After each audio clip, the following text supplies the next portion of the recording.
नमस्कार मंडळी, पुन्हा एकदा स्वागत करतो तुमचं आपल्या एका नवीन व्हिडिओमध्ये. आपल्या सर्वांचा लाडका पैलवान अभिजित भैया पवार व स्वर्गीय रणजित निंबाळकर सर यांचा वेगाचा शेवट. सर्जा नक्की कोणत्या मैदानात पळणारे प्रेक्षकांना आतुरता असते, कारण सर्जाचा फॅनबेससुद्धा मोठा आहे. त्याच्या पळाच्या जेवावरती त्याने अखंड महाराष्ट्रात आपलं नाव केलं आहे आणि प्रत्येक मैदानात अभिजित भैया असतील, शंभूदादा असतील, टॉपचंच नियोजन करतात. तर आगामी मैदानामध्ये सर्जा नक्की मित्रांनो कोणत्या मैदानात दिसू शकतो, बाकासूर मथुरबद्दल आपण अपडेट दिली आहे, जाऊन बघू शकता.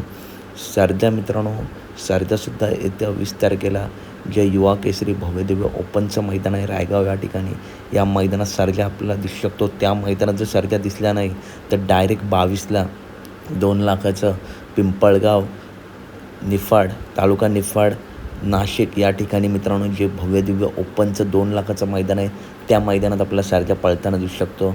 खूप जास्त शक्यता आहे, मोठ्या असल्या रकमेचं मैदान आहे, त्याच्यामुळे त्या मैदानात सर्जा आपला पळताना दिसू शकतो. या दोनपैकी एका मैदानामध्ये सर्जा नक्कीच आपला पळताना दिसू शकतो. अपडेट आवडल्यास नक्की व्हिडिओ लाईक करा, चॅनलला सबस्क्राईब करा. भेटूया पुढच्या व्हिडिओमध्ये. धन्यवाद.